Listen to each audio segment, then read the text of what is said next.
Yes, that's right. The Survivor Know-It-Alls are back with the Australian mateship, Stephen Fishbach. The know-it-alls, the Survivor know-it-alls.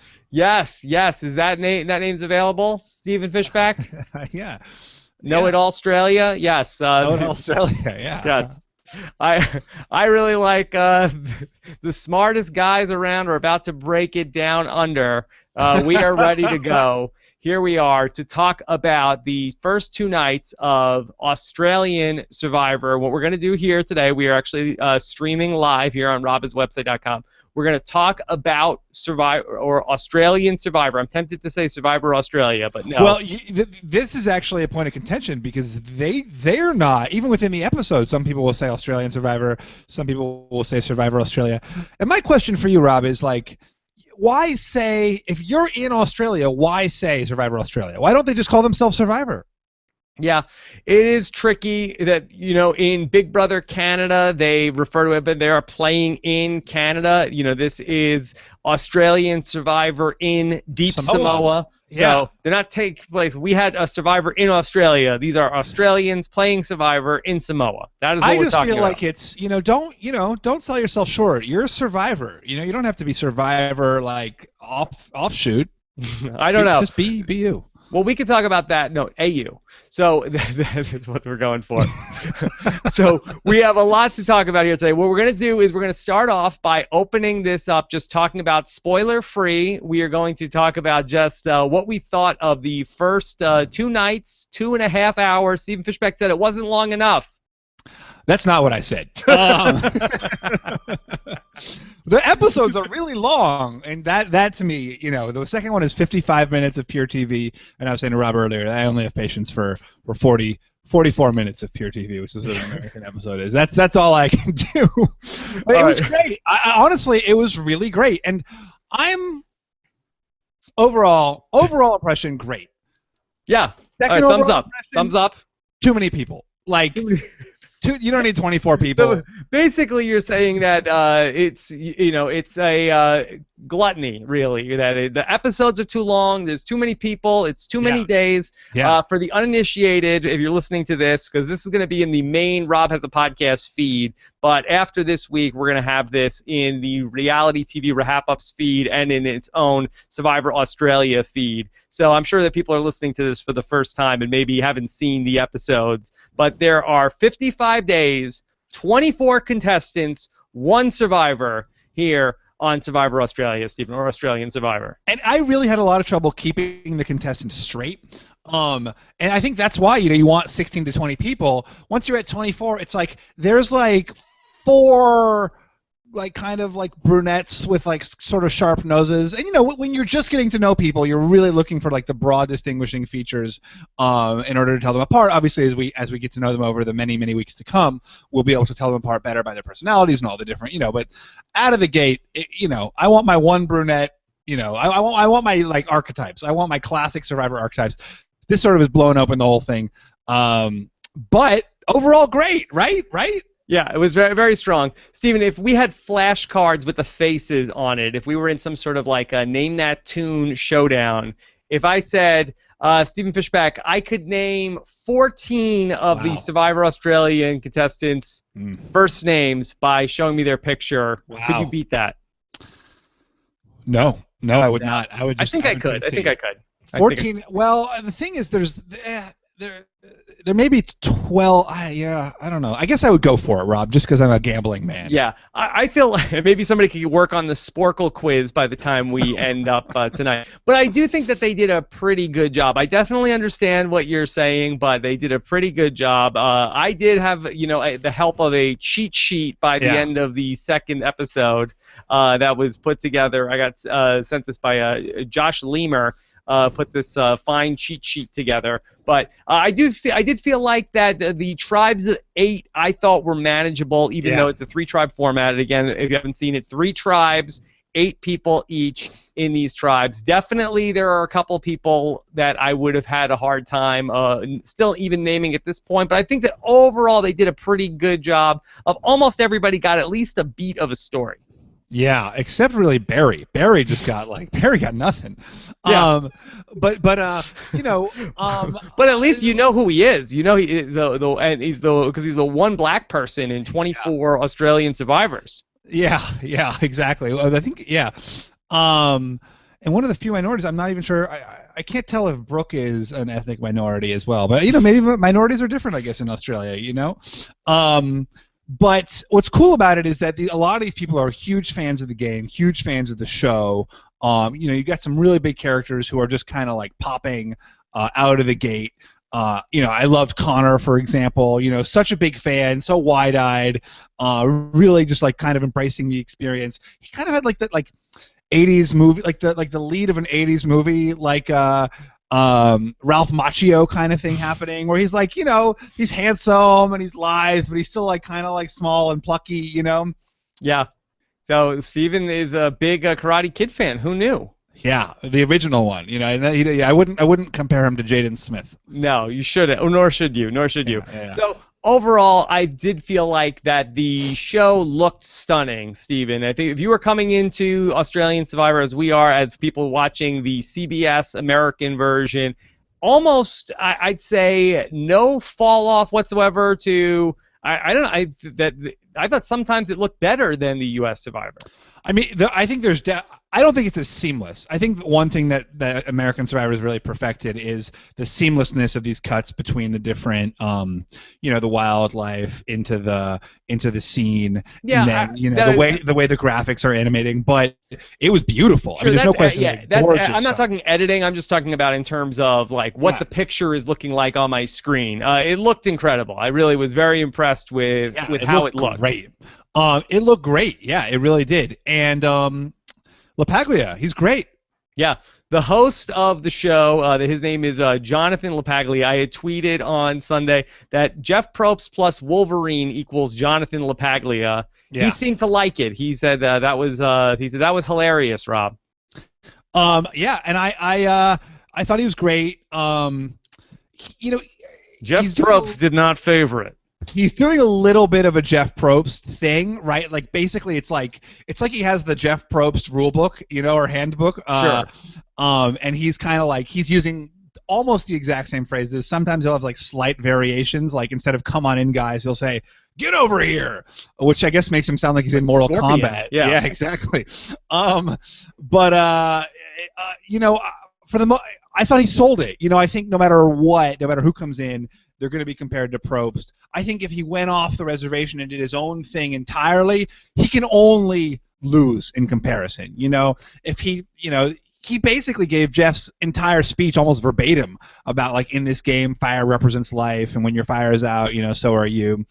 But why not? It's a tried and true, tested thing. It really establishes the credibility of the show. If he gave some kind of offshoot of that, it would just be why are you doing that, guy? What did you think? What did you think of Rob? Did you think he was too close to Probst or not Probst? Or what was your what's your perspective? No, I didn't. I thought he did a great job. I mean, certainly that he is a lot better than Jeff Probst on day one of the first Survivor, where Jeff Probst really doesn't know where he's going, and of course, that driver's manual hasn't been written yet. But you definitely get the feeling that Jonathan is exactly playing from the Jeff Probst handbook, which I think works. It's just basically if you had some sort of Australian reimagining of Jeff Probst, that's what this is. I sort of liked a lot of the wardrobe choices he was going with, where it was sort of that. Sometimes he's just wearing a T-shirt and seemingly a bathing suit, and that was. I thought it all worked fine. I thought Then he had plaid at Tribal Council, right? Yeah, I like that too. Yeah.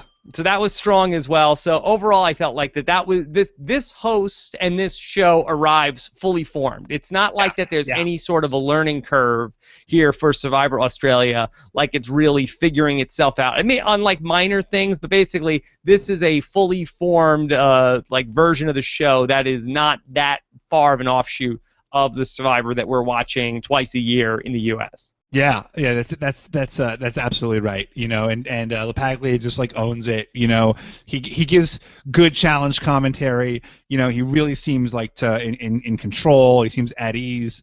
And I liked that in the first Tribal Council he said, This is my first tribal council too. I thought that was like a nice moment. It didn't seem insecure. It seemed like I'm acknowledging I'm new to this too, and I thought that was a cool little moment. But he did a great job and really gave it back to people where it should have been. And you didn't have a moment where you said, "Oh, Jeff would have been all over that if that happened on a U.S. version of the show." So, very strong job to open up for Jonathan LaPaglia. Yeah, I thought if anything he was too much. Like I felt like sometimes he was like blowing up people's spot a little bit in a way that like suggested he knew. You know, I mean, I'm thinking specifically about. Not to get into spoiler territory, but the one tribe claims they made fire when they didn't, and he really digs in. He really digs in. And, but Jeff would have done the same exact thing. Like I don't know. I think Jeff gives you a little bit of room to lie with that stuff. I think Jeff will let you kind of like, lie and not. By the third follow-up question, it's like you're trying to catch them here. Yeah. All right. Well, we'll talk about all that. Just a couple other quick things. So Survivor Australia, Australian Survivor, one of the big differences, it's on twice a week, Sunday nights and Monday nights in Australia. Of course, we have to get through our 24 survivors. Is twice a week too much of a good thing, Stephen? Well, I mean, for me it is. Yes. That's the only reason I don't watch Big Brother is because it's on too much. But that's the only reason? Well, yeah. If it was on once a week, I would totally watch it. But anyway, yeah. So I would rather have the streamlined. But maybe in a couple of weeks I'll be craving, more episodes of the show. Yeah.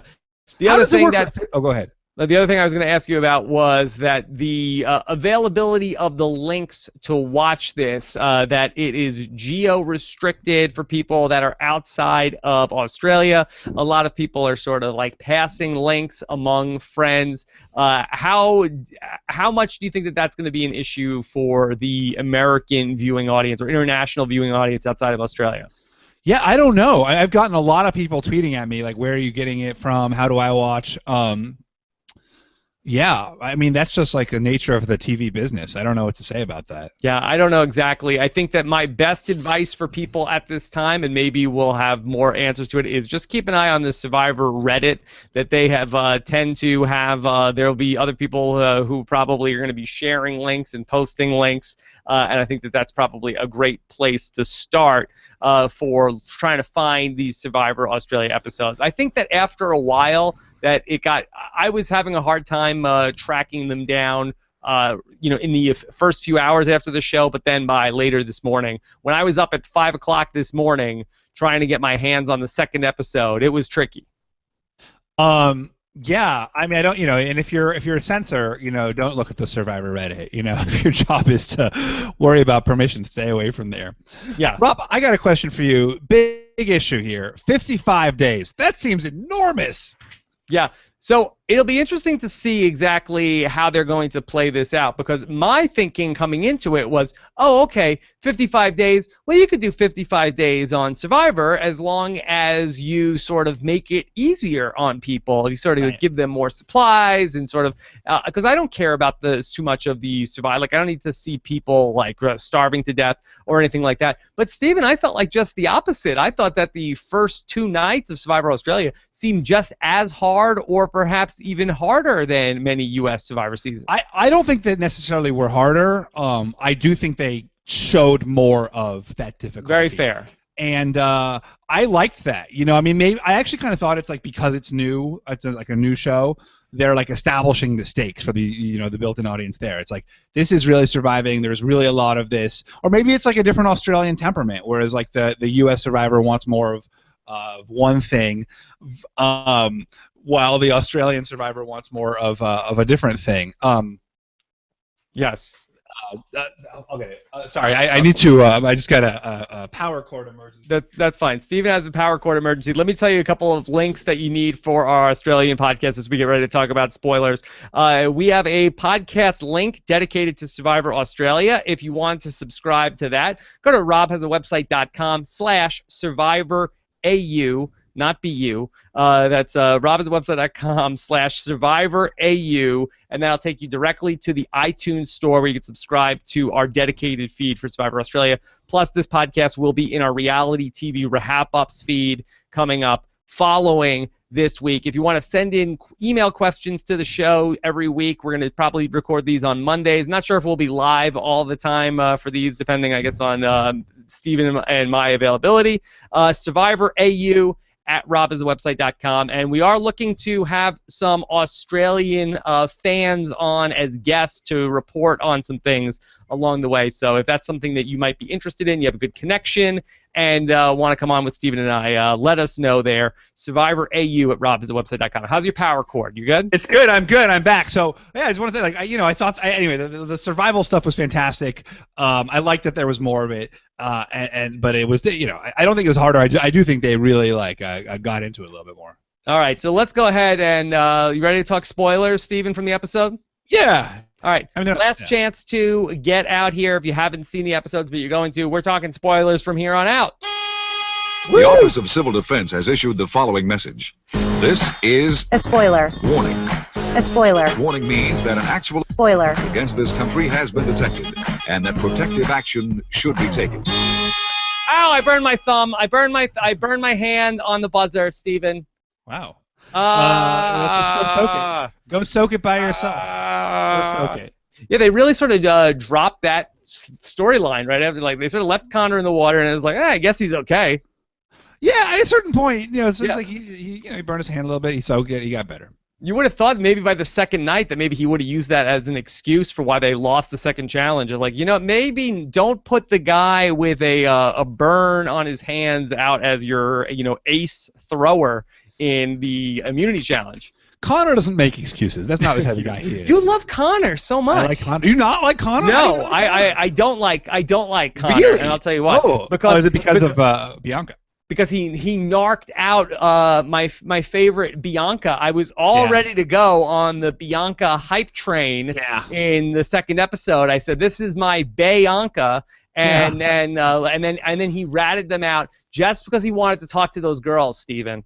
From Bianca to Nayanka. Yeah, exactly. That's right. But Stephen, we have to start our coverage here talking about the first episode and the rise and fall of Des Quilty.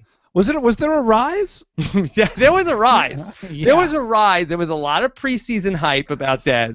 A lot of people were like, "Oh, this guy's a character. This guy is going to be so exciting." He gets a very early, long confessional where he's talking about how I'm smarter than a dog, and he's talking about you must have heard me tell a whopper, and then I was like, oh, this guy's his IQ is higher than you've had hot meals, Rob. Right, and so you felt like this is going to be the big Tom of the star of the show. Oh, really? I felt like this was going to be the chicken of the show. And he certainly was, Stephen, and by the end of the night, we were all saying, wow, they're really going hard on these. Yeah. It really was like a perfect chicken situation. Chicken situation. Hold on. Is that my favorite Baylor song? chicken situation. Yeah. It's a chicken situation. Where, same thing happened with Chicken. He starts on this tribe full of young people. He refuses to help out. I believe. Yeah, Chicken did not help out. Wasn't Chicken on John Who? Stephen, don't ask me China stuff. Stop. Yeah. I remembered Fei Long. Yeah. No, you're right. It was John Who. The kids are like asking for his advice, and he's kind of like sitting there smirking, being like, I don't know, you do it your way. And as a result, he's never able to integrate with like the young folks.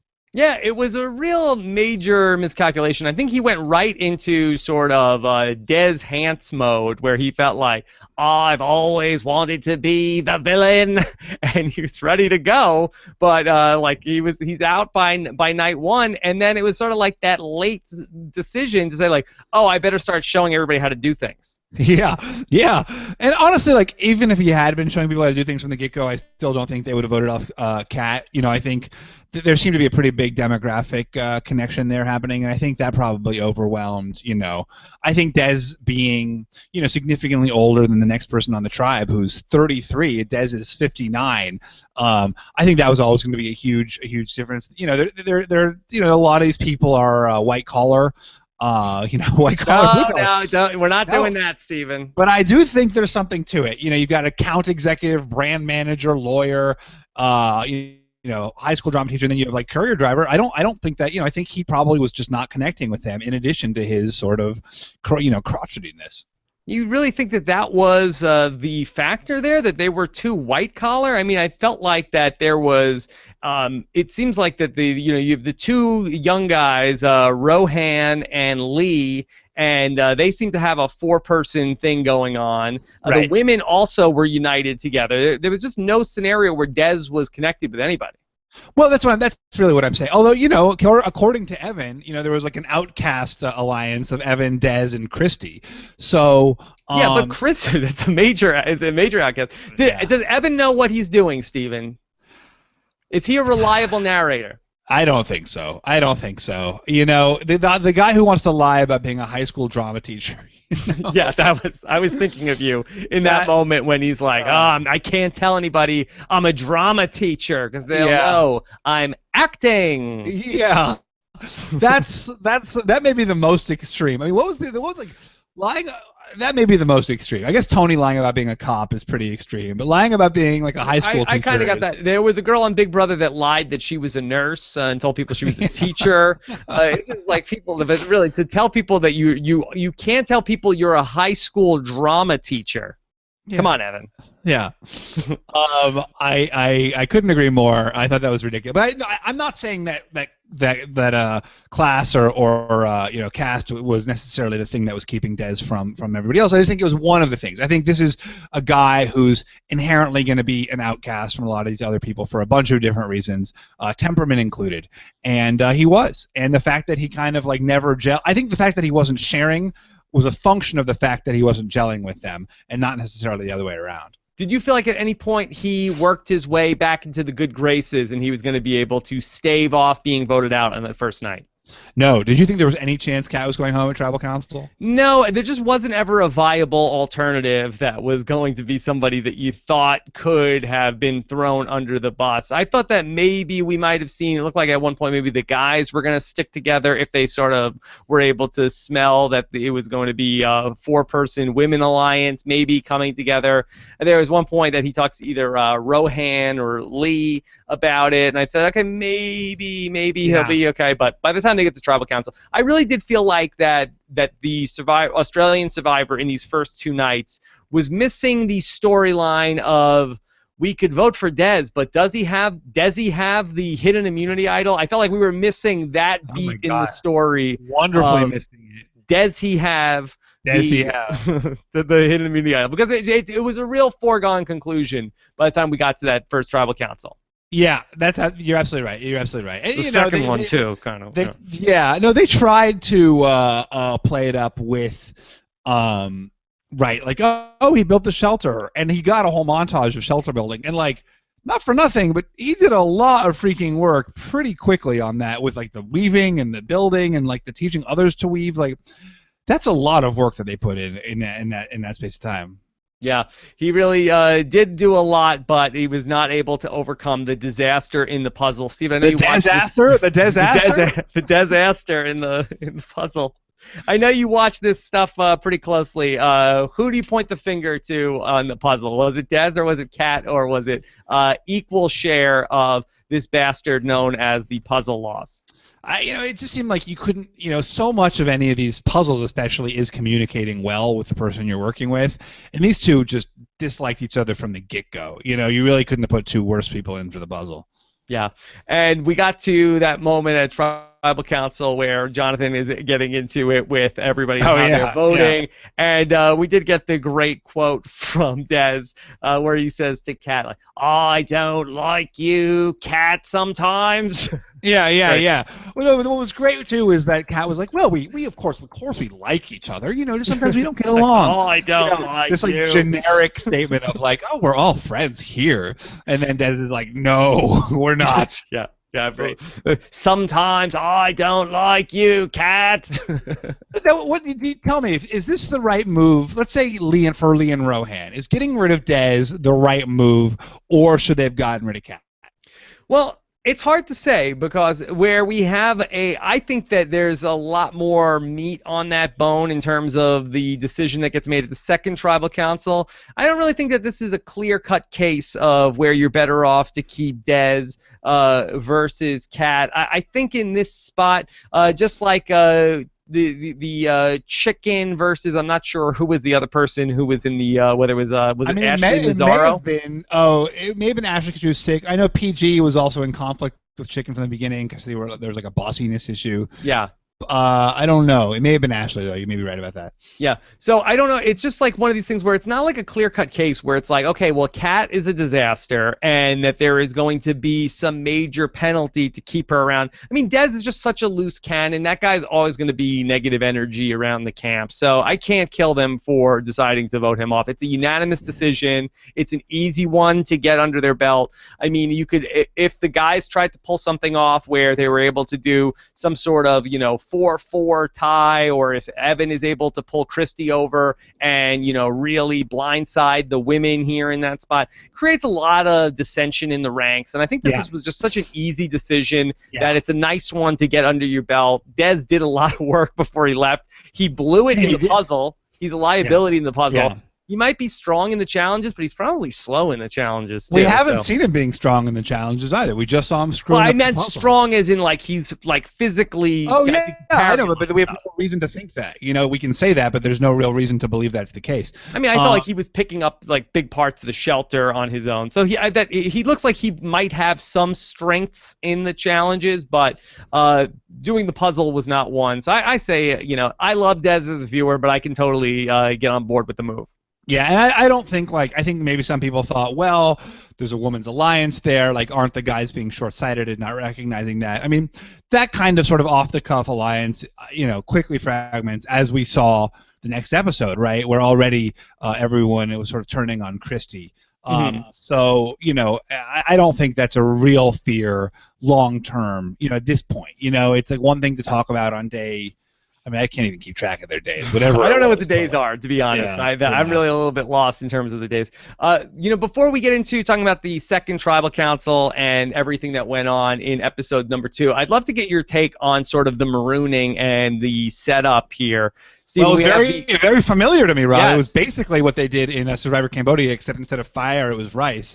You're on a raft, you're gathering supplies, and then you have to sort of, you have to race off to grab the fire, and you have the option. You basically are sort of this tension of how many supplies do we get now versus do we go for the fire. Yeah, I was so excited for a split second because when Jonathan started handing out the buffs, I think it was the first team, he says, all right, you are the red tribe. And then he didn't say a tribe name for a second. I was like, oh, this is great. Just call them the red tribe. This is great. Red tribe, yellow tribe, blue tribe. No, they had to give them a dumb name. Well, we should just call them Red Tribe, Yellow Tribe, Blue Tribe. Although we will. Yeah. Sanapu, Aganal, and Vanu, something like that. Red Tribe, Yellow Tribe, Blue Tribe will suffice for the ugly Americans. And kudos to Red Tribe, by the way. Not the greatest tribe out of the gate, but when their canoe foundered and then the other two tribes were racing for the fire, they were like, let's go back and get more supplies. That was a great call. Yeah. Stephen, so what is the strategy we had where I believe it was Kelly Wigglesworth, your buddy, ended up being the first person to dive in the water to go get the advantage? What is that fine line? And you were telling Joey Amazing, oh, you should do it. What is that the right point in time when you leave the boat to go and swim for whatever the thing is? The point in time when you can get it fastest is the right time. Okay, thank you. There's no real rule there. I mean, Kelly jumped too soon, right? So Kelly jumped and then immediately gassed out. Is it halfway? Is it 3/4? What's the right move? It's a percentage of an indefinite distance. What if it's 6 miles? The 3/4 are halfway. It's totally different. It's never going to be 6 miles on the show. I'm just saying, who knows? It's not the World Cup of yachting. Yeah. Kelly jumped too soon, right? And she kind of gassed out, and Joe was going to overtake her, and then Wu jumped. Really, everyone should just swim. Everybody leaves the boat. Yeah. Yeah, I did like how Red Tribe when Red Tribe was like, hey, we don't have a shot at this. Let's go back and get more supplies. I like that. I just said that. Yeah, I'm saying it was a good move. Yeah, it was a good move. Okay. All right. So let's talk about some of these other tribes, at least through night 1 or through the first challenge. We got to see a lot from Blue Tribe, who ultimately won on the back. They won the fire on the back of Sam. They also win the first immunity challenge. Blue Tribe's my favorite, right? We all love Blue Tribe. No, Blue Tribe is not my favorite. What? Oh, I loved Blue Tribe. No, I'm very down on Blue Tribe at this point. Yeah, right now we're sad about it. Bianca was on Blue Tribe. Flick. Peter. How do you not love Peter? What the Flick? Yeah. Yeah. What are you loving about Peter? His suit. His suit is good. All right, well, let's not bury the lead here. Let's just talk through this second tribal council as well, and then we can talk about the yellow tribe after this. Yeah. Stephen, I hated this decision so much to vote out Bianca. It's the right decision, though. No, right? no, it's not. I was upset too. Look, when Bianca in the first episode, was running around scheming, I loved it. And every time we saw Bianca on screen, suddenly like the orchestration changed. We were getting like villain music. They were not hiding the fact that Bianca was a schemer and a strategist. But like, what is she doing? Just like you were saying about Dez. Easy consensus boot. Why screw things up? Why build ascension in the tribe? Peter is basically saying, I'm gassed out. I don't want to be here. And then Bianca's like, you know what? Let's target Flick, who's like a strong young person. Just way too soon. She obviously picked the wrong person to say it to. I think it was the right decision for Connor to not get sort of caught in the crosshairs and to just like build trust with his alliance and cement that and get rid of the troublemaker. Here's why this is a major problem, because you have this Blue Tribe, and you have Peter, who really doesn't want to be there. He doesn't even think he can be there that much longer. If he quits the game tomorrow, now you go to Tribal Council again, and you're down a third person because you have to vote somebody else out of the tribe. So you knew what Bianca was. Right. You sort of had her isolated. It's like, okay, you could freeze out Bianca. She's going to be better in the challenges than Peter. And then you don't have to worry about Peter. If you get a big rainstorm and Peter wants to quit the next day, you end up losing an extra person. It was like you knew that Bianca was on the shelf. In case of emergency, break glass. Okay, if we go to Tribal Council, what's the big deal? We'll just vote out Bianca. Totally disagree, Rob. I think you've got this troublemaker. She's trying to spread dissension in your ranks. She's creating chaos. She's pulling Kylie over. She's trying to pull Connor over. She's trying to kill the cohesion that is so important to tribes. Get rid of her now. If you lose Peter tomorrow, so what? Peter's going to be a force of positivity. Being down in numbers in a 3-tribe season, as we know, is not that bad a thing. So I think, you get rid of the bad apple, you get rid of the one who's making trouble. I think, too much too soon, Bianca. It's episode 2. You're already trying to upend everything. Wait till later in the game. Wait till just before the merge. Did I mention that Peter is playing in the next immunity challenge? Did I mention that he's going to be one of your 7 people out there in the next time you need immunity? But then you vote him out then. If you lose again, then do it. But if someone is scheming and someone is targeting your alliance, certainly the right move for Flick, right? Obviously for her to get rid of the person who's voting for her. Certainly the right move for Brooke to get rid of the person who's targeting her alliance. Probably the right moves for Matt and Sam. Again, they're on an alliance of 4 together. Who's it a bad move for? Who is getting rid of Bianca really a bad move for? I think that it is a major issue where you have Peter, who's such a liability. I think that then you are going to then be losing as well, I guess, Kylie as well. Then she's probably the next person out after that. No, because that was the whole thing. That was why you get rid of Bianca, is she's pulling over Kylie, who could be a part of your core. You lose the next immunity challenge, then you cut Peter. I'm saying, what if Peter quits, though? That Peter is saying he wants out to begin with.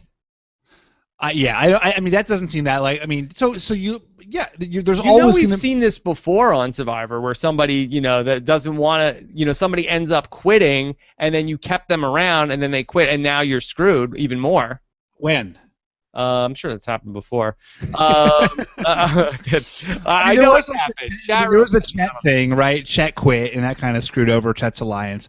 But that was on a tribe that was like very divided. And yes, tribes lose, and it's conceivable that Blue will continue to lose. And having voted off Bianca, like that doesn't mean they're going to solve their problems. The thing is, they still have. What's great about losing Peter is you still have that buffer. They can lose and then get rid of Peter, and then they don't have Bianca kind of like mixing things up. I think it's totally the right decision. Yeah, I don't think it was. Maybe I have my Bianca fanboy hat on. Maybe that's the case, but I really feel like that if I was there, I would have really lobbied to let's just get rid of Peter. Especially that if you're the guys that she wasn't coming for you. Yeah, but she's coming for your alliance, and she's like pulling over Kylie. She's trying to get Connor. Like, get rid of it. Get rid of it now. Okay, I'm interested to know what you guys have to say in the chat room, and in the chat room and in the comments. Let us know your take on this group. What do you think of Sam and his leadership? Sam. Yes, de facto leader of the Blue Tribe. I feel like Sam's one of those guys who's like really like does a bad job of being falsely humble. People like tell him how great he is, and like, no, team effort. Even though when it was like it was him, and he knows it's him, and he like pretends that it's not him. Is he like the Brendan from your season? I can see this. He is sort of similar to Brendan. He's like an amazing athlete. Charitably involved. I can see that. That's not a terrible comparison. What did you think of Sam? Yeah, I thought he's okay. I felt like that he really got a great edit in the first episode. I was definitely getting some winter edit vibes from him in the first episode. Like he had a montage of him doing all the great stuff around the camp.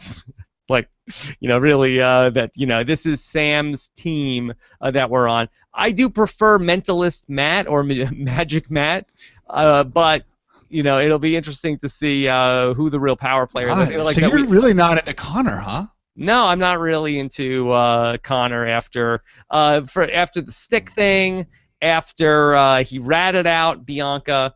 I thought he was okay, Connor. He really is giving me Daniel LaRusso vibes. He's going to come back and like karate kick his way to victory. What do you think it's the right? So you don't think it's the right move for Connor to have turned on Bianca? I think that actually is a more interesting question than should the tribe have gotten rid of Bianca. What should Connor have done in that situation? Yeah, I guess that. It's hard to say. I mean, are you better off with sort of like keeping some things under your hat, or are you better off to sort of like cash that check immediately and throw Bianca under the bus? That I would feel like I would rather keep as many allies with me in the game rather than destroy somebody just to get in closer with another group. I feel like that I would try to like, okay, Bianca's willing to work with me. These people are willing to work with me. I mean, it's a tightrope. But I think I would rather do that than necessarily throw her under the bus. I think I agree with you there. I think Connor should maybe have more lobbied to keep Bianca, because I think for him to be in the middle of these two alliances is actually a pretty good position to be in.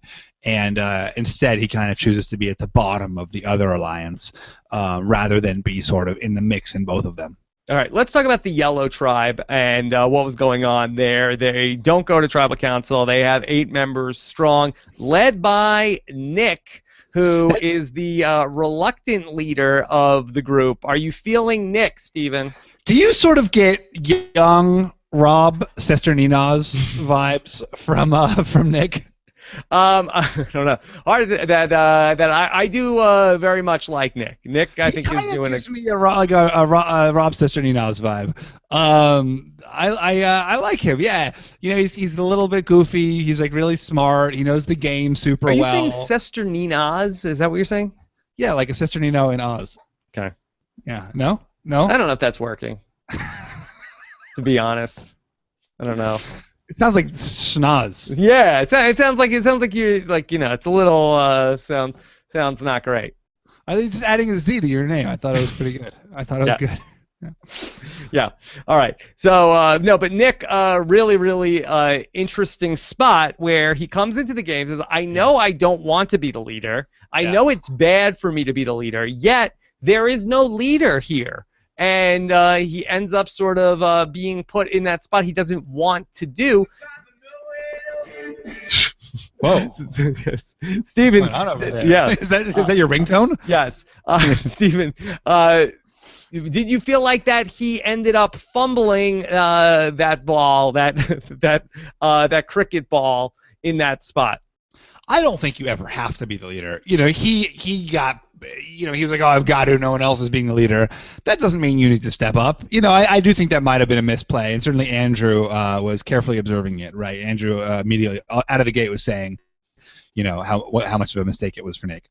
Yeah. So do you feel like that he's potentially in a vulnerable position?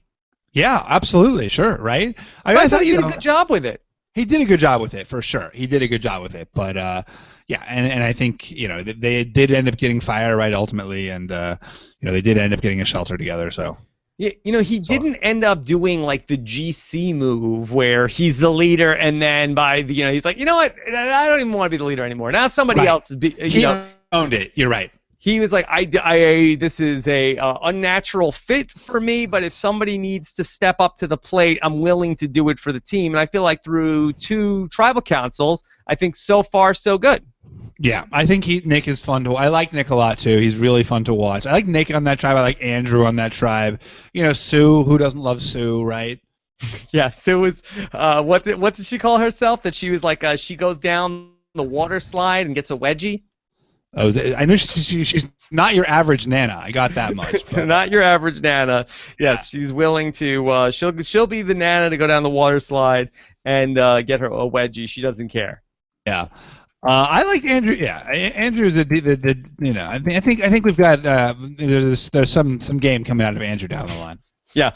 And then how about in the immunity challenge? I was so impressed with Kate, who ends up being the thrower in the immunity challenge when it comes down to it. All the teams are pretty close together. Your boy Connor, there's Kate, and then I believe it was Lee going for the red tribe. The former pro cricketer just obliterated those beanbags. That he come from behind. Cricketers love mates. Mates are very important to those cricketers. Yeah. Yeah. It does sound pretty biological. Right? Cricketers needing to mate.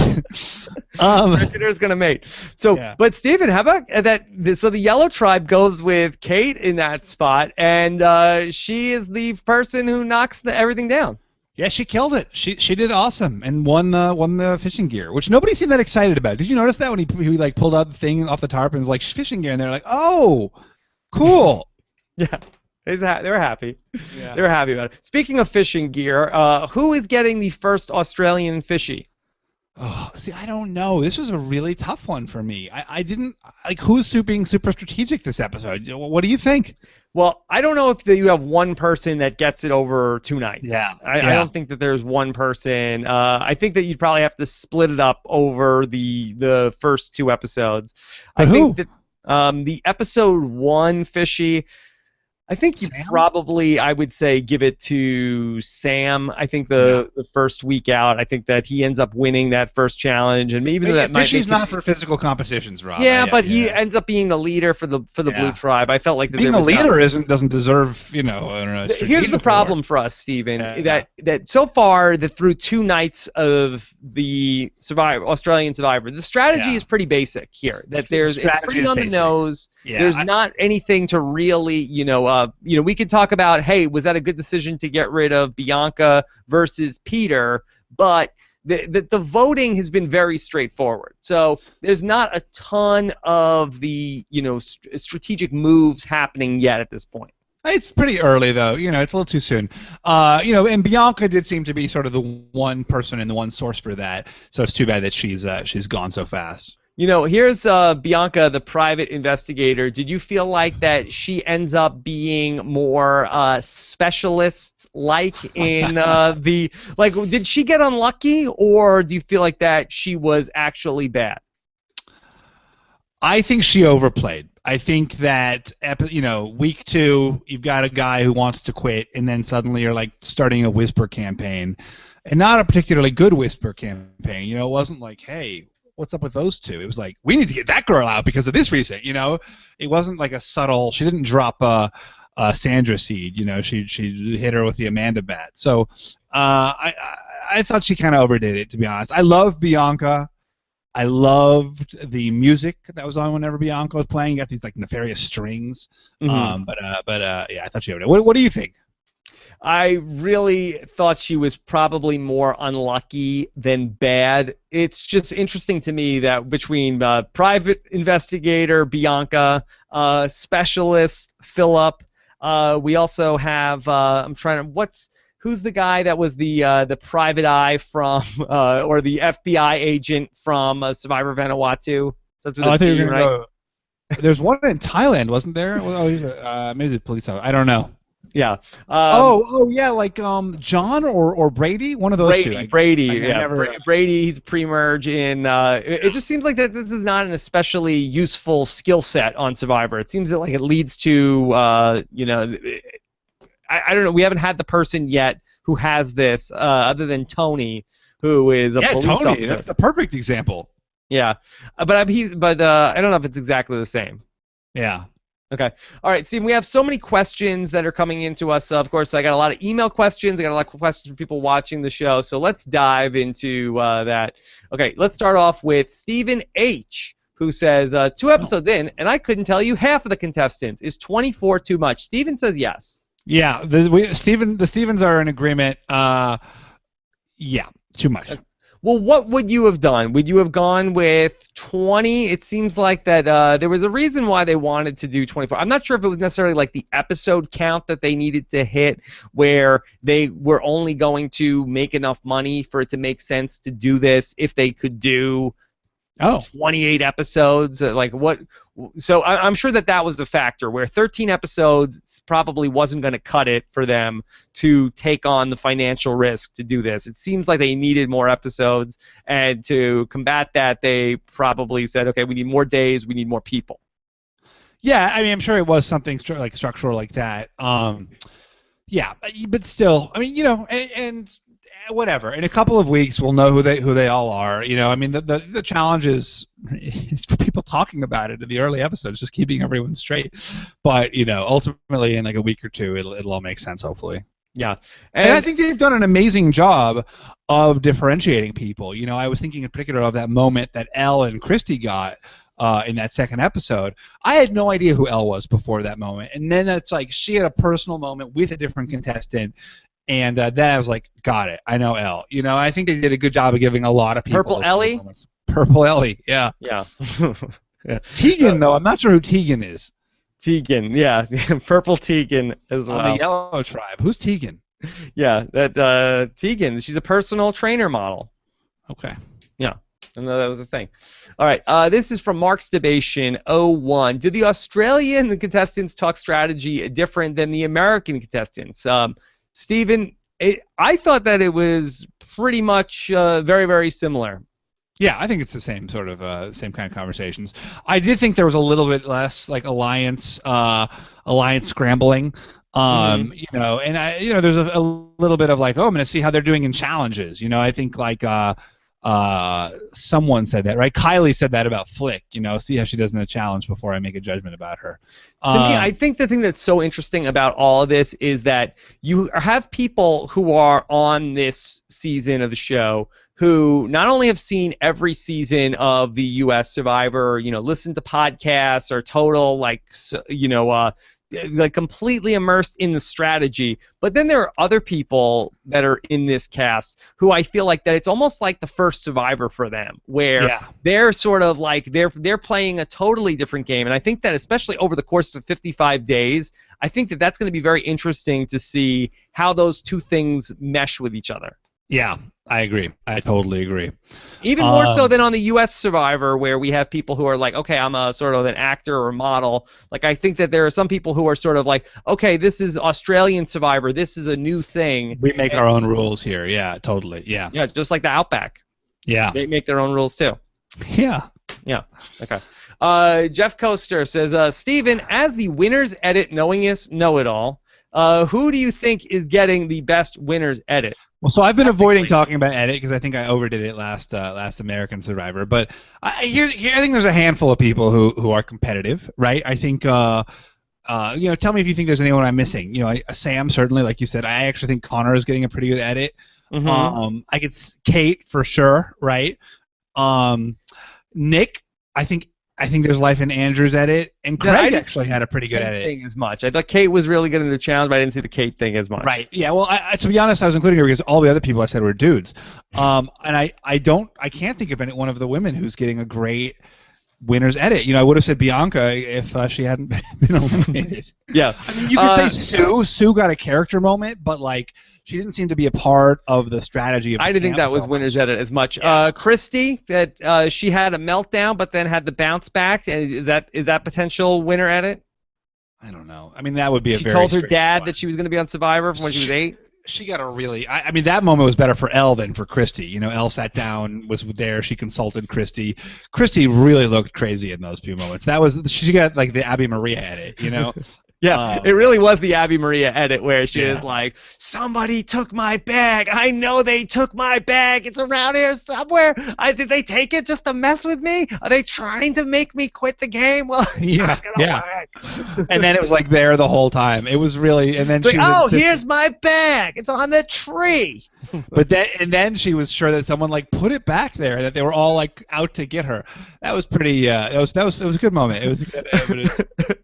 But it does seem to be a male-centric show in a way, maybe more so than the American Survivor. Someone commented that I think Jonathan taught only when he first asked, when he was first talking to the contestants, the only people we saw were him talking to men, actually. So it was interesting.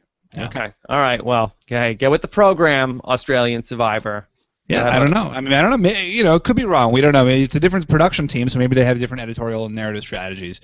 But those are the ones that stood out to me. And what do you think? Lee or Rohan? Do I have a pick? Am I Team Lee or Team Rohan? No. But do you think either of them?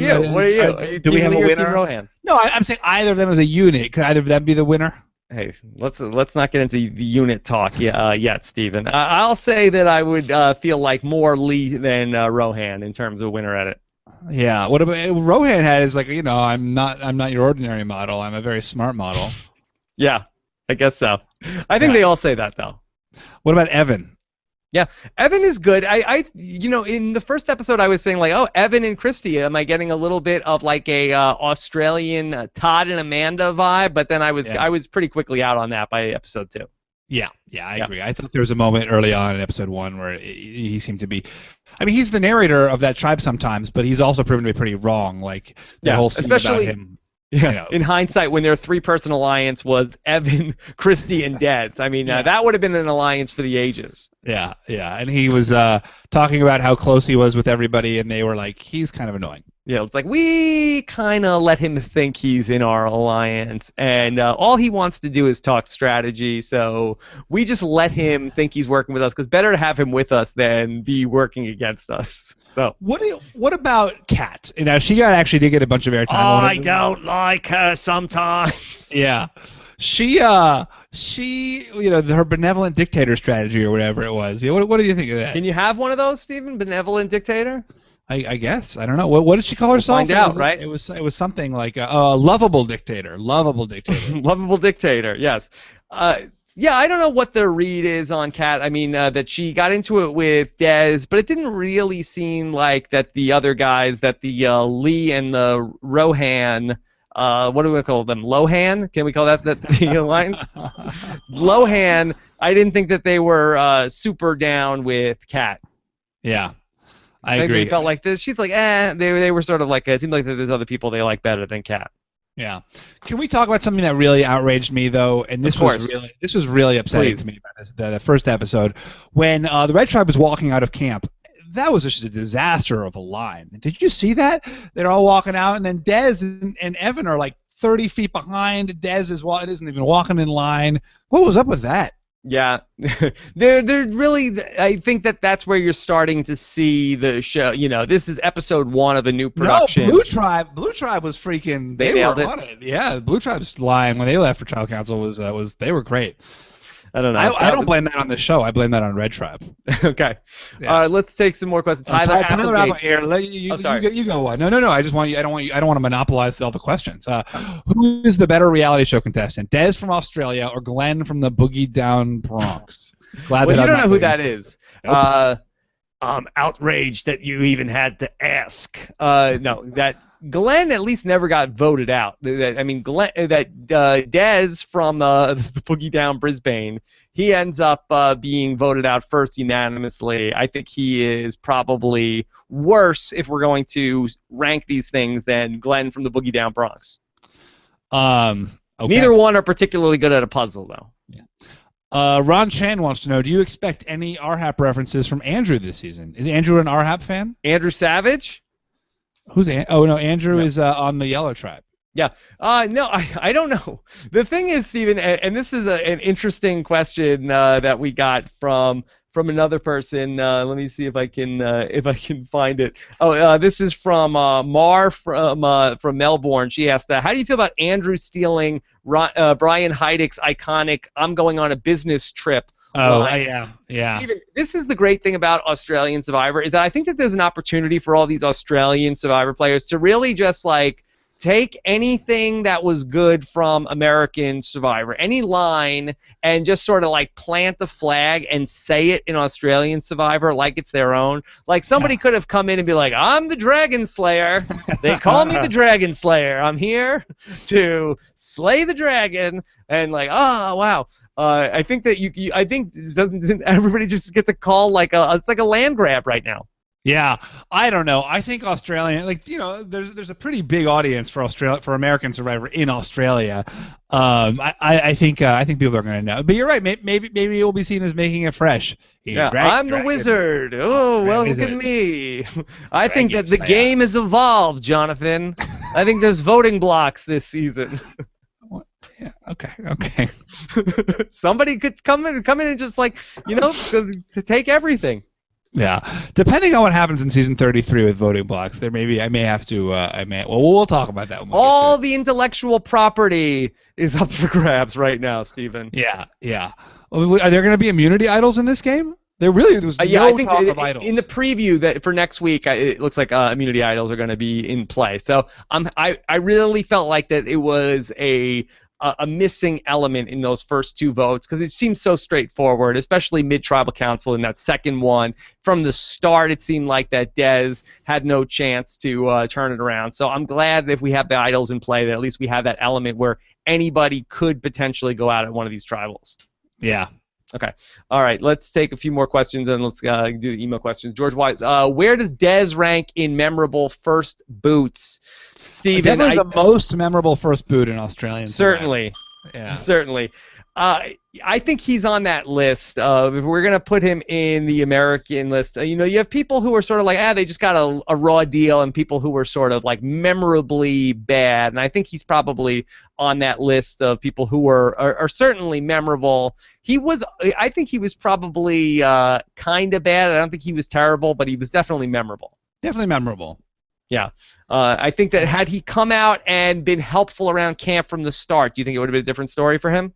Yeah, I think it'll be a totally different story for him if he had been helpful around camp from the start. But I also think he was not going to fit in with that group. Yeah. Bruce Audit wants to know, 55 days is epic. Can't imagine the weigh-in at the end. How much would either have you lost in that long of season if you went final two? I don't know. What? 40. I lost 30 pounds in 38 days. Yeah. So what? 45 pounds? I lost 33 pounds in 39 days.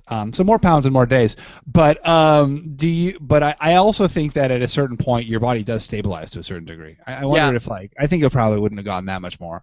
And I wonder if also they may make it harder in the beginning, or as hard in the beginning, and then sort of like give them more sustenance as the game continues on to get them to 55 days. I think that the producers probably are sort of like, it's not like, all right, well, it's 55 days and we gave them this much rice and that's it. So it's I don't care if it's day 28 and they're out of rice. That's it. Well, let's go. That's all we said. Yeah. They got to keep them alive for 55 days. Yeah, it's not good TV if they're just like dying. Yeah. All right. Take this question, then we'll do some email questions. Kyle Hayne wants to know, was Tyson even close to being the host, or was that never really possible? I think it was pretty close. I think it was down to Tyson and LaPaglia, and I think they flipped a coin. Yeah, I heard that. Tyson flew down there just to do the coin flip. Tyson flew down to do the coin flip. Tyson said tails, and then he said that he regrets it was heads. And he usually picks heads. Yeah. So what are you gonna do? All right. So Stephen, let's do some email questions that we got from some of our listeners and see what some of our emailers had to say.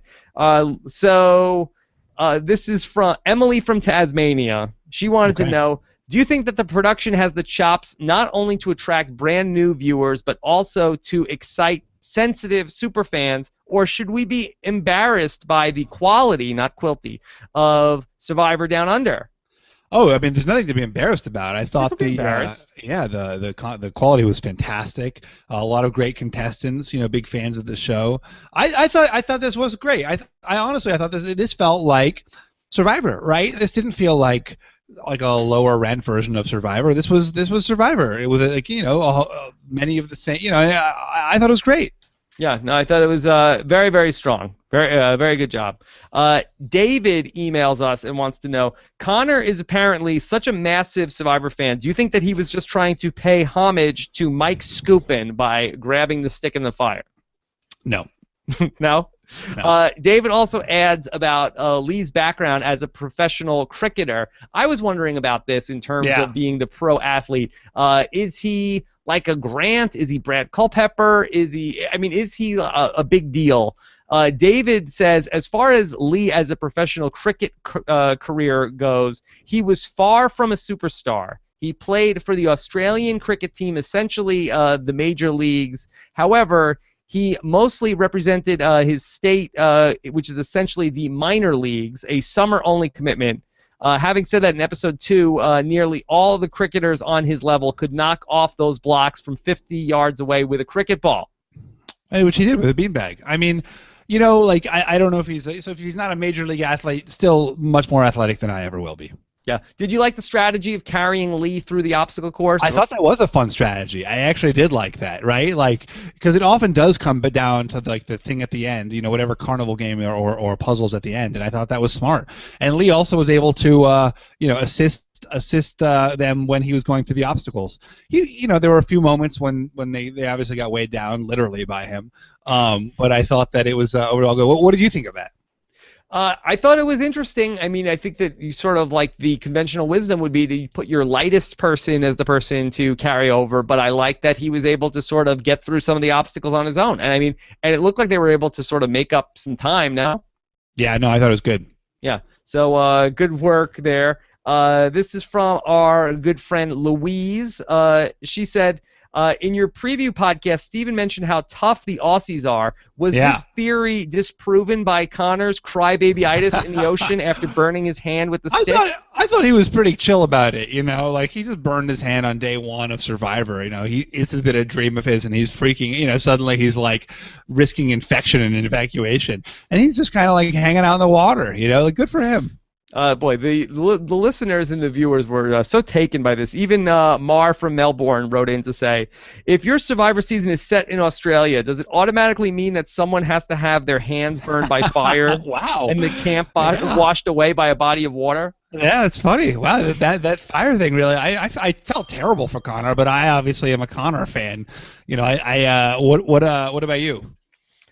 Yeah, I think that has to happen. I think that's canon. I think that has to be the case. Were you surprised that medical didn't get involved sooner? I mean, I've been a little surprised, especially maybe because we're in sort of like the the sensitive co-wrong fallout where we have to have the doctor appear in almost every single episode of Survivor.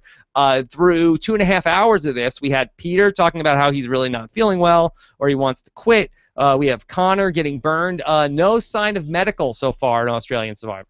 I wonder if medical didn't look at his hand and give him some burn cream or something. I mean, just sitting in the ocean is like as good as that is. I wonder if they didn't step in there.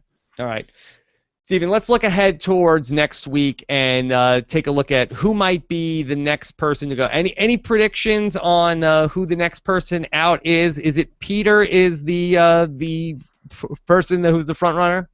I mean, I don't, I think we saw some potential conflict, right, between Nick and Andrew. I mean, it's not inconceivable to me that would be Nick, although obviously I'd be disappointed by that. Peter certainly has got to be up there, for the Blue Tribe, right? He's the obvious choice from that group. And from the Red Tribe, you've got Crazy Christy, and although maybe we did see her have her rally, and then Evan. Yeah. Do you think that the hidden immunity idol is going to be more of a liability in a season like this, where we are used to, just going back to that, like what we were talking about with the like sort of like the Venn diagram of people that are way into strategy, people who are like sort of like this is the first season of a new show, here, the third season of Survivor Australia. Somebody who goes all out for making the kind of move you made in Cambodia, where I'm going to go for this advantage, come hell or high water. And do you feel like that could be sort of people coming to a disagreement over how to view something like that? I do think there's that. There doesn't seem to be that sort of like meta strategy level here, right? Where it's like, that kind of like Mike. The game has unevolved. Yeah, Mike and Worlds Apart. We're all players here. Sorry, I'll never do an impression again after that one. Where he was kind of like made it really self-aware. Like everyone go scramble because we all know we're all playing that game. There doesn't seem to be that here. I certainly think that could hurt something like an advantage, like my advantage. I think that makes an immunity idol extra powerful, right? I mean, the problem with an immunity idol now in American Survivor is that everyone is expecting it, everyone's on the lookout for it, and therefore everyone is always trying to prevent it. Or to sort of obviate its play, so that it's incredibly difficult to play an immunity idol correctly. And in fact, Jeremy, when he played it for me, said part of the reason he wanted to play it for me was just he thought like the chance of him actually knowing exactly where the vote was going to go and having an opportunity to do something about it was so slim that he felt like he had to take it. Here, people are so forthright about what they're doing. If you had an idol, you could really affect the game. Stephen, remember when you got that advantage back in Survivor Cambodia? Remember that? And then when you got it and you said, "This is a game changer." Wow. Yeah, game changed. What? Yeah, you changed the game, Stephen. It definitely changed my game, but not for the better. Yeah, you're such a game changer. Okay, so Stephen, so much fun to talk through everything from Survivor Australia. Anything else you want to touch on from the 2.5 hours that we watched of this show? The one thing I should say is, I do think that some contestants will be listening to this from the show, and don't, guys. It's always a terrible idea. Yeah, I want everyone else but the contestants. I want Dez from a sleepover tonight to be calling you out and your spectacles. Yeah, it's you. We're gonna get it wrong. You were there for so long. We're seeing such an edited version of the show. So we're seeing just a slice of the life. We're going to infuriate you. Listen at your own risk, and that's on you. That's on you. Yeah. I think that's AU. So we're looking forward to seeing what the response is going to be to all that. Stephen, we've also, since the last time you and I have spoken on a podcast, gotten the release of the Millennials versus Gen X cast. Any thoughts you want to mention on that while we're here? So busy. But I haven't, I actually saw Zeke on the street today in Williamsburg. Whoa! Yeah, and I was shouting at Zeke, and he had his headphones in and he was running, and I don't know, maybe he was like deliberately ignoring me. You sure you didn't imagine it? I ran down the street and intercepted him. I was like, Zeke! And he's like, oh, hey. He was very, he was nice, but he was in a rush. Yeah, okay. He brushed you off, is what you're saying. No, I hope it's not. That's not what it was. I hope that's not. I think he was just in a rush. Why would you do that to me? I don't know. He was in a rush. No, he was very nice. He was very nice, but he was in a rush. Okay. So much fun, so much Survivor going on right now. So we have all of the Australian Survivor that Stephen and I are going to talk about. The return of Survivor in the U.S., Survivor 33 is, but what? 4 weeks away now. I think we're underneath. Tomorrow will be 4 weeks from tomorrow, right? Or Wednesday will be 4 weeks from Wednesday. Tomorrow will be 4 weeks from tomorrow. What does that mean? No. Tomorrow. Okay. Wednesday. I thought it was Tuesday for a second. Okay. It's Monday. It's Tuesday in Australia. So for our Australian viewers, on Wednesday it'll be 4 weeks from Wednesday that we have the kickoff of Survivor 33. Yeah. I'm really excited about it. Apparently, they say it's a good season. Okay. All right. Yeah. Let me know when they say it's a bad season. Didn't they do that for like 32? So I guess Actually, Go Wrong pretty great. was the one. That was when they said, like, and it wasn't terrible. It wasn't bad. Yeah. Okay, so we've got a lot of stuff to work through, of course. Nicole and I will be getting to our preview of the Millennials and the Gen Xers pretty soon. We're going to break that up into 2 parts and do that over the course of 2 different shows. So the first of those should be coming sometime in the next 7 days or so as we get some time to record that, plus much more of the previewing of the Season 33 stuff, plus all of the Big Brother, and much more coming up here on the podcast. Of course, you can follow Stephen Fishbach on Twitter, @StephenFishbach. Stephen, do you do any sort of preview on the People blog? No, just because of time. I just don't have time to do it. No. Okay. Yeah, All right. no. All right. Well, Stephen Fishbach, that no foreplay from him on the Survivor. He just goes right into the season, and we will begin that coverage for you. But Tweety, coming up who on do you September think? 21st. Who do you think 2 episodes in has the winner's edit? That's always what I want to know. Who's got the winner's edit? And do you really agree with me that Nick is like Rob Cesternino's? Look, I would be honored if you said that Nick was like a. You reminded me of you in the Amazon a little bit, just his physicality and all of it. I thought, yeah. Yeah, I don't want to insult Nick by saying that. Okay. So I would say that Sam to me is the winner's edit through 2 nights. Yeah, I don't know. Sam was a little bit too much. There's too much like Sam's great. Yeah, well, that's what winner's edit is, isn't it? I guess. Right? I don't know. He's like the Sammy Amazing of this season. I thought Sammy Amazing. That's gonna stick. Okay. Yeah. All right, Steven, what's your pick for the hashtag? I got 3 nominees for you. Okay. Number 1, chicken situation. Oh, that's pretty. Oh, Chicky situation. Chicky situation. That's good too. Chicky situation. That helps Yeah. it. Nominee number 2, the disaster. Oh, that's pretty good too. And number 3, Cesterninas. 3 good picks for the hashtag. I don't want you tell me what do you like? What do you like? I think Chicky situation really is. That's the Y, right? Chicky, or is that right? Yeah.